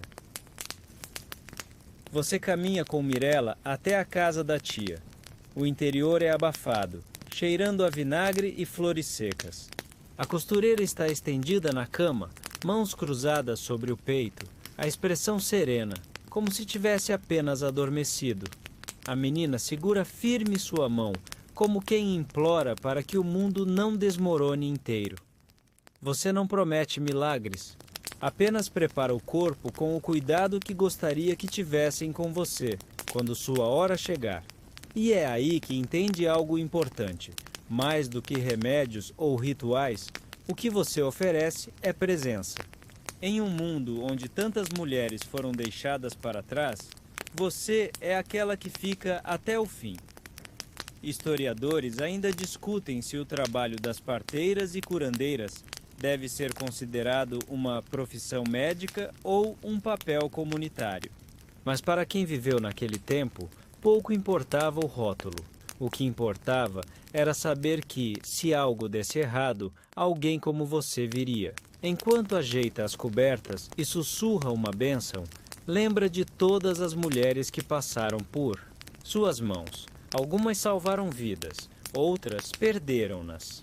E muitas simplesmente lutaram para viver mais um dia. Você volta para casa ao entardecer, com os pés congelados e a alma pesada. E então, como quem tenta reequilibrar o mundo, decide fazer algo simples e bom. Preparar um caldo grosso de feijão, seco, alho e couve. O tipo de comida que não cura tudo, mas aquece o suficiente para você aguentar. Enquanto a panela borbulha, você repara numa coisa curiosa. Sua pequena estante de ervas está quase vazia. Não por descuido, mas por uso. Vida de uma mulher medieval exige sacrifícios, claro, mas também exige planejamento, especialmente quando o inverno parece querer se instalar para sempre. Você decide que, no dia seguinte, mesmo com a neve, vai colher musgo de carvalho e raiz de bardana. Não porque alguém pediu, mas porque você conhece os ciclos. E os ciclos não esperam. Aliás, falando em esperar, lembra da menina Mirella? Ela volta antes do fim da tarde. Dessa vez, traz uma cesta com pães frescos. Diz que a avó fez, em agradecimento. Você sorri, não porque está feliz, mas porque aquele pão quente, repartido em silêncio, é o mais próximo de justiça que esse mundo oferece. Curiosidade excêntrica do dia. Na Inglaterra medieval, mulheres usavam panos embebidos em vinho e urina como suposto contraceptivo. E sim, isso era considerado avançado para a época. A medicina feminina, por mais precária, ainda era criativa e desesperadamente prática. Você termina o dia escrevendo algumas anotações no seu caderno de receitas e curas, não porque alguém vá lê-lo, mas porque deixar um registro é seu jeito de resistir, de afirmar: eu estive aqui. E, talvez, no futuro, alguma outra mulher, em outro tempo, encontre essas páginas e descubra que não está sozinha. A lareira estala. O vento uiva lá fora. O mundo, por um instante, parece segurar a respiração. E você, entre um gole de caldo e outro, sente que mesmo em meio a tanta brutalidade, algo em você ainda floresce. Na manhã seguinte, antes mesmo que o céu fique azul, você já está em pé, enrolada em 2 camadas de lã grosseira e com as mãos escondidas nas mangas, tentando decidir se o frio que sente vem do vento ou da alma. Você prepara um chá, simples, com cascas de maçã seca e hortelã do campo. É fraco, mas aromático, e mais do que tudo, quente, o suficiente para acordar as articulações que rangeram a noite inteira. Lá fora, a neve começa a derreter devagar. O som do gotejar constante dos telhados ecoa como se fossem suspiros de alívio da própria vila. Você pega sua cesta de coleta, que, honestamente, já devia ter se aposentado, e se aventura para além do bosque, onde sabe que as raízes ainda dormem sob a terra úmida. Não é exatamente agradável. Você escorrega 3 vezes, afunda até o joelho em uma parte enlameada e encontra mais pegadas de veado do que qualquer planta útil. Mas, como sempre, sua teimosia medieval vence. Ao meio-dia, já colheu uma boa porção de bardana, alguns musgos curativos e até um pouco de verbena, que insiste em crescer mesmo nas beiradas congeladas do riacho. Você se senta numa pedra, exausta, e mastiga um pedaço de pão duro com queijo velho. E naquele momento, parece que o mundo todo para só para deixar você respirar. À sua frente, uma fileira de árvores começa a soltar os primeiros brotos de primavera. Pela primeira vez em dias, talvez semanas, você sente uma fagulha de esperança. Mas claro, ela não vem sozinha. Ao voltar para a vila, percebe um movimento incomum perto da capela. Homens reunidos, vozes tensas, passos rápidos. E no centro de tudo, uma figura conhecida demais, a esposa de um lavrador, tremendo dos pés à cabeça. Você ouve palavras como infidelidade, demônio e punição. É a velha história. A mulher havia perdido 2 filhos no Umunozio, último ano. O marido agora afirmava que ela devia estar amaldiçoada. Outros homens, com rostos duros e ignorantes, murmuravam que ela deveria responder por isso. Você não hesita, empurra caminho até o centro da roda, encara cada um com a firmeza que só mulheres cansadas possuem, e diz: ela não é culpada, e vocês sabem disso. Os murmúrios cessam, os olhares desviam. E como sempre, ninguém se desculpa. Mas ninguém avança. Você leva a mulher com você. Dá-lhe água, um cobertor e algo mais raro que tudo, um espaço onde ela não precisa se justificar. Historiadores ainda discutem se a misoginia medieval era institucional ou apenas um reflexo cultural da época. Mas a verdade é que para mulheres como você, isso não muda nada. O efeito era o mesmo: dor, silêncio, injustiça. À noite, quando a mulher finalmente adormece, você se permite um momento de raiva. Você soca a parede da cabana, levemente, porque ninguém quer quebrar os dedos, e murmura um xingamento suave, daqueles que não ofendem Deus, mas aliviam a alma. A lua brilha do lado de fora como uma fresta de prata. E você respira fundo. Curiosidade excêntrica do dia? Em algumas partes da Europa medieval, acreditava-se que mulheres grávidas podiam influenciar o destino do bebê apenas com o que olhavam durante a gestação. Ver um rato? Bebê medroso. Ver um padre? Bebê divinamente vocacionado? Ou, pelo menos com cara de quem vai julgar os outros no futuro. Você sorri com isso, e então, já perto da meia-noite, ouve batidas na porta. É Mirella de novo, mas dessa vez ela não vem com pão, vem com perguntas. Você pode me ensinar? Você finge não entender, mas ela repete: a fazer o que você faz, curar, proteger, ficar. Você olha para a menina, os olhos determinados, as mãos ainda tremendo, o medo escondido embaixo da coragem, e percebe: o ciclo vai continuar. Você não será eterna, mas ela pode ser o próximo elo da corrente. A chama da lareira dança no reflexo dos olhos dela. E você assente. Sim. Posso, porque, no fim, é isso que as mulheres medievais fazem. Mesmo esmagadas pelo tempo, mesmo silenciadas pela história, elas criam, cuidam e ensinam. Você serve um pouco de chá para as duas, abre o caderno de anotações e, pela primeira vez, começa uma lição. Com sorte, Mirella jamais vai precisar fazer metade do que você fez. Mas se o mundo continuar como está, ela vai estar pronta. Na manhã seguinte, Mirella ainda está dormindo quando você sai para recolher água. O balde range, o chão está úmido e a névoa rasteja como um gato preguiçoso entre as casas de madeira. As galinhas de um vizinho cacarejam sem entusiasmo. Talvez discutindo se vale a pena botar ovos hoje. Você se abaixa para encher o balde e percebe o próprio reflexo. Cabelos mais grisalhos do que se lembrava, olhos fundos, mãos rachadas. Ainda assim, ali está você, firme como uma muralha. Ou pelo menos, como uma cerca que ainda aguenta vento forte. Ao voltar, encontra Mirella lendo suas anotações como se fossem um livro proibido.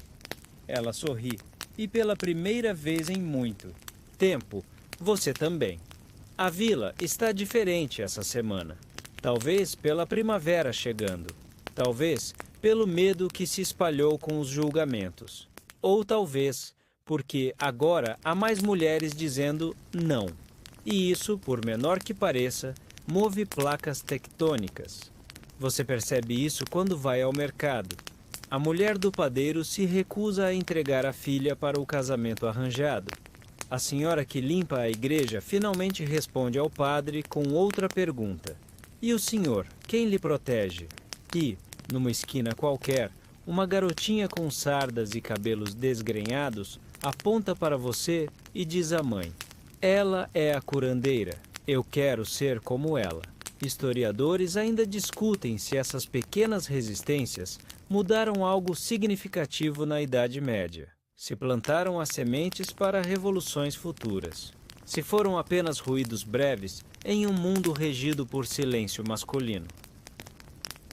Você não se importa com o que dizem, porque no mundo real, aquele das mãos sujas, dos partos perigosos, das noites sem pão, cada mulher que escolhe não ceder, já muda tudo ao seu redor. Naquele dia, uma jovem chega à sua porta, ferida, tímida, grávida. Diz que ouviu falar de você por outras estradas. E pergunta se pode ficar. Você quer dizer não. Está cansada. As costas doem. Seus sonhos agora são quase todos mudos. Mas diz sim e ensina o básico. Limpar feridas, reconhecer ervas, ouvir o corpo. No canto da sala, Mirella observa. Você percebe que não é mais a única em quem confiam. E isso te dá mais paz do que qualquer oração. O sol desce devagar, tingindo tudo de dourado enferrujado. As meninas varrem o chão. Você costura uma capa nova. E pela janela, vê um grupo de crianças brincando de curandeira e doente ao lado do estábulo. É isso. Você não salvou o mundo, mas salvou algumas. E, numa época dessas, isso já te coloca no panteão dos milagres. Curiosidade excêntrica? Algumas mulheres medievais usavam cordões de alho pendurados no pescoço como amuleto, contra doenças, inveja e sogras intrometidas. E funcionava. Pelo menos o suficiente para manter as pessoas a 1 metro de distância. À noite, você observa as brasas e deixa a mente vagar. Pensa em tudo que não fez. Em tudo que foi forçada a fazer. E ainda assim, viveu. Amou. Lutou. Agora é hora de descansar. Você se deita. A cama range, mas o corpo agradece. Do outro lado do quarto, as jovens cochicham, planejando, sonhando, rindo. Você fecha os olhos e dorme com um leve sorriso, porque, apesar de tudo, você sobreviveu e deixou um caminho melhor atrás de si. Noite agora está silenciosa. Lá fora, os grilos começam sua sinfonia suave e uma brisa fria desliza pelas frestas como um suspiro de conforto. Você não está mais na Idade Média, não precisa dormir em palha, nem acordar para ordenhar vacas, antes do nascer do sol. Você tem cobertas macias, talvez uma luz de abajur ao lado e o som de fundo de algo tão moderno quanto reconfortante. Respire fundo. Deixe que a história da mulher que resistiu em silêncio se dissolva como névoa. Sinta o peso sair dos ombros. Agora é só você e este momento tranquilo. Talvez seus dias também sejam difíceis, não como os dela, mas à sua maneira. E tudo bem. Hoje você caminhou por um tempo esquecido. Sentiu a poeira de séculos, riu de absurdos antigos e refletiu sobre o que permanece. Agora, tudo o que precisa fazer é descansar. Imagine um campo verde, com flores silvestres e uma árvore, solitária no centro. Ali, o vento sopra baixo, os pássaros dormem e ninguém precisa provar nada a ninguém. Você está seguro? Você é suficiente. Você pode descansar.